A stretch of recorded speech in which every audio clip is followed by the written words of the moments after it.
بسم اللہ الرحمن الرحیم۔ السلام علیکم محترم ناظرین، آج ہم آپ کو سنانے والے ہیں کیسے حضرت خواجہ غریب نواز رحمۃ اللہ علیہ غوث پاک رحمۃ اللہ علیہ کے پاس گئے اور وہاں پر کیا کرشمہ ہوتا ہے۔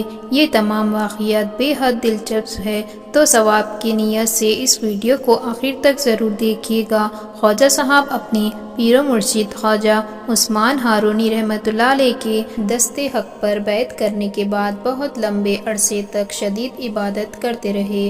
ان عبادتوں کے بارے میں خواجہ صاحب کے خلیفہ اکبر حضرت قطب الدین بختیار کاکی رحمۃ اللہ علیہ فرماتے ہیں کہ میرے پیر و مرشد نے اپنی ریاستوں کے ابتدا ایام کو ایسی طریقے سے جہاد نفس کیا کہ دیکھنے والے حیران رہ جاتے تھے۔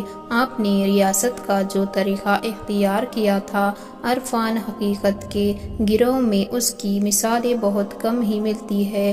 مسلسل 7 دن تک روزہ رکھا کرتے تھے اور 5 مسکال ٹکیا سے روزہ اختیار کرتے، صرف ایک چادر اوڑھے کرتے تھے، اگر وہ پھٹ جاتی تو اسے اپنے ہاتھوں سے ہی سی لیا کرتے تھے۔ عبادت اور مجاہد کی منزل سے گزرنے کے بعد خواجہ معین الدین چشتی رحمۃ اللہ علیہ نے پیر و مرشد کی اجازت سے دوبارہ سفر شروع کیا۔ آپ رحمۃ اللہ علیہ سب سے پہلے دمشق کے راستے سے ہوتے ہوئے مکہ شریف پہنچے، حج بیت اللہ کی شہادت حاصل کی اور اس کے بعد پھر روزہ رسول صلی اللہ علیہ وسلم پر حاضری دینے کے لیے مدینہ منورہ حاضر ہو گئے۔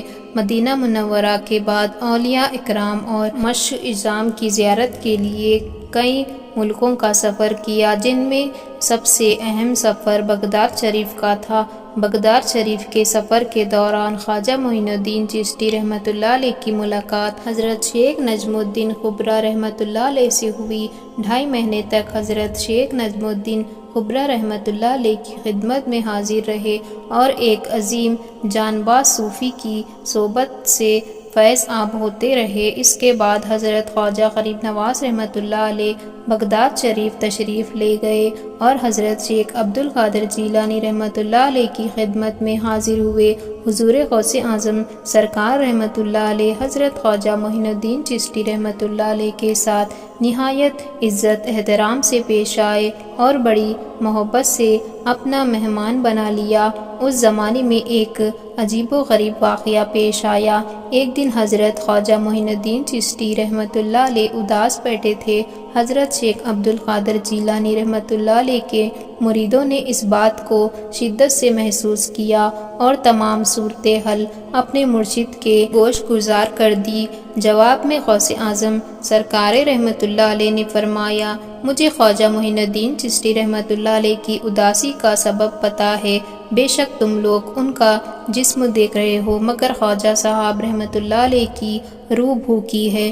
جب تک انہیں روحانی غذا نہیں ملے گی، اس وقت تک وہ اسی طرح غمگین رہیں گے۔ حضرت شیخ عبد القادر جیلانی رحمۃ اللہ علیہ کا اشارہ محفل سیما کی طرف تھا۔ دوستو، آپ کو بتایا کہ سلسلہ چشتیہ کے بہتر بزرگ نہایت ذوق شوق سے سیما سنا کرتے تھے۔ اس کے برعکس غوث اعظم رحمۃ اللہ علیہ ان کے قادریہ سلسلوں میں سیما سے مکمل پرہیز کیا جاتا تھا۔ بڑی عجیب صورتحال تھی، لیکن حضرت غوث اعظم سرکار رحمۃ اللہ علیہ نے صرف خواجہ صاحب کی خاطر محفل سیما راستہ کرنے کا حکم دیا۔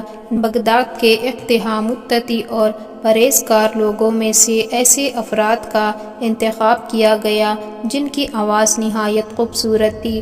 پھر ایک الگ مقام کا انتظام کیا گیا جس میں یہ محفل سیما منعقد ہونے والی تھی۔ اس کے بعد حضور غوث اعظم رحمۃ اللہ علیہ نے حاضرین محفل سے فرمایا، اگر کوئی اور شخص بھی سیما کی خواہش رکھتا تو اسے بھی خبر کر دی جائے۔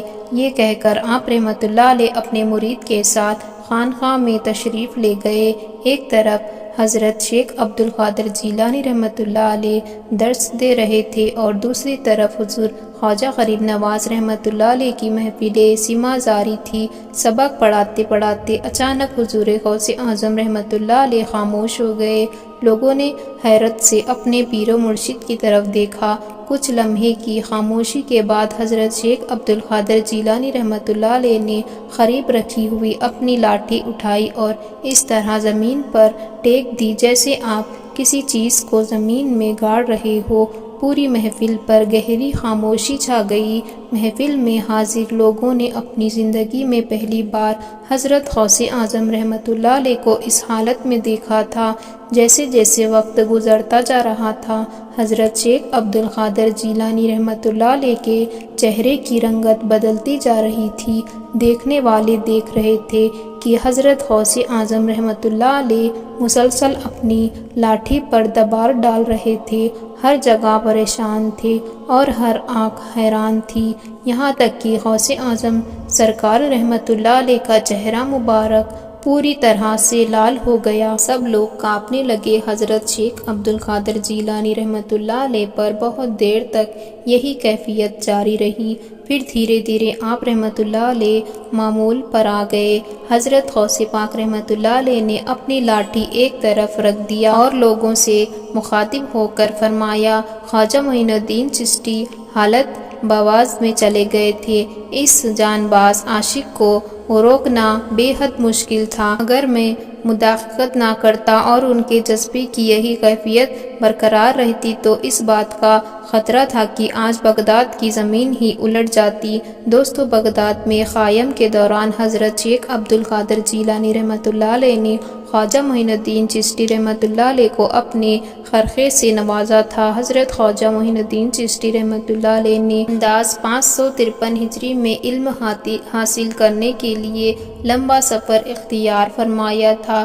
اس وقت آپ کی عمر مبارک 17 سال کی تھی اور حضرت غوث اعظم رضی اللہ تعالی عنہ نے 561 ہجری میں وفات پائی۔ اس طرح اگر مہینے اور سال کا حساب لگایا جائے تو حضور غوث اعظم رحمۃ اللہ علیہ ان کے وصال کے وقت حضرت خواجہ صاحب رحمۃ اللہ علیہ کی عمر 25 سال کی تھی۔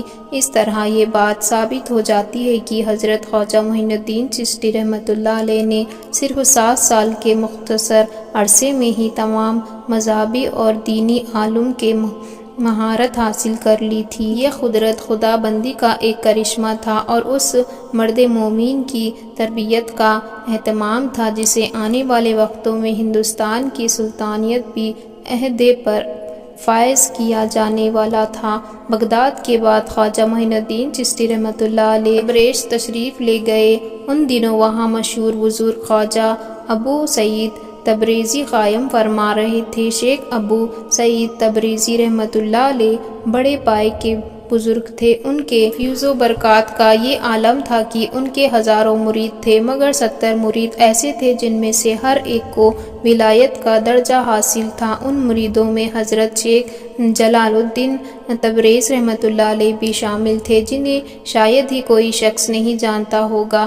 خواجہ معین الدین چشتی رحمۃ اللہ علیہ نے حضرت شیخ ابو سعید تبریزی رحمۃ اللہ علیہ کی خدمت میں بہت کم وقت گزارا، مگر چند دنوں کی یہ صحبت بھی اپنی تاثیر میں اکثر کا درجہ رکھتی تھی۔ خواجہ معین الدین چشتی رحمۃ اللہ علیہ تبریزی سے عفان شریف لے آئے۔ وہاں اس وقت مشہور بزرگ حضرت شیخ محمود اصفہانی رحمۃ اللہ علیہ موجود تھے۔ خواجہ صاحب کچھ دنوں تک حضرت شیخ محمود کی صحبت سے فیض یاب ہوتے رہے۔ انہی دنوں میں آپ نے ایک نوعمر لڑکے کو دیکھا جو درویش میں نہایت عقیدت رکھتا تھا۔ حضرت خواجہ معین الدین چشتی رحمۃ اللہ علیہ کی آمد سے پہلے وہ لڑکا حضرت شیخ محمود اصفہانی رحمۃ اللہ علیہ کی ذات سے بہت زیادہ متاثر تھا۔ اس کی خواہش تھی کہ وہ حضرت شیخ محمود اصفہانی رحمۃ اللہ علیہ کے حلقہ ارشاد میں شامل ہو جائے، مگر جب اس نے حضرت خواجہ معین الدین چشتی رحمۃ اللہ علیہ کو دیکھا تو اس نے اپنا ارادہ بدل لیا، یہاں تک کہ جب آپ اصفہانی سے رخصت ہوئے تو وہاں بھی آپ کے ساتھ ساتھ ہو لیا۔ خواجہ معین الدین چشتی رحمۃ اللہ علیہ نے ایک دن لڑکے سے پوچھا، صاحبزادے آخر تمہیں کس چیز کی تلاش ہے؟ لڑکے نے عرض کیا کہ میں آپ کے ساتھ کے سوا کچھ بھی نہیں چاہتا۔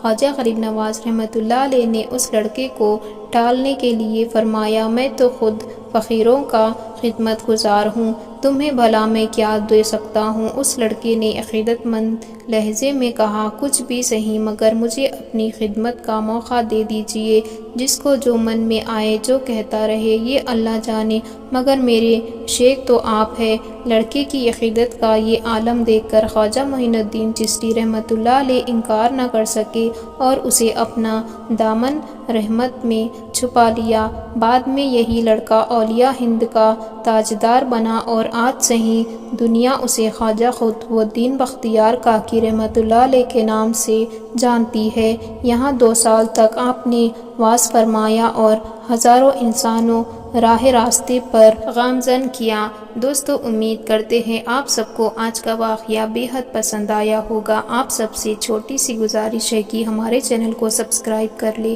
اور بیل آئیکن کو کلک کرنا نہ بھولے۔ اب ہمیں اجازت دیجیے، اللہ حافظ۔